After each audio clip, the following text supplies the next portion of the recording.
শুরুতে এলোকেনে আমি আজ 3 দিন আগে পাখি মাছ চাটছিলাম নরসাহের ভাড়ার সামনে আমাদের গণতপুরের মৌজার ভিতরে। এখন হঠাৎ পাকা রাস্তার পরে আর কি থানালারা এসে আমাদের দাঁড়াতে বলে, দাঁড়ায় বাঞ্চত ব্রিজে তাড়া দেয়। সেই জানের ভয়তে এলোকেনে আমরা দৌড় দিছি।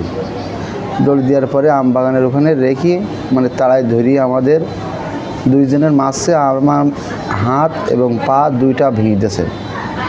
আর সাইডের মাংস তো সবই থেতু হয়ে গেছে আর কি, সব কালসিরি বেটি আছে। এখন ওখান থেকে আমার ধরে নিয়ে আসে থানায়। থানার থেকে আমার এলোকেনে এই ভাঙা অবস্থায় আমার সারাদিনের ভিতরে কোনো ট্রিটমেন্ট দেয় নাই। হাসপাতালে নিয়ে এসে আনুমানিক 10টা সাড়ে 10টার দিকে এখান থেকে লিখিত নিয়ে ওনারা আবার থানায় নিয়ে চলে যায়। এখন থানার থেকে এলোকেনে আমার অনেক ধরা করার পরে এলোকেনে ভাইরা ছিল, তাদের তো ভিতরে ঢুকতেই দেয়নি, দেখতেও দেয়নি যে কী অবস্থায় আছে ভাইরা আমার।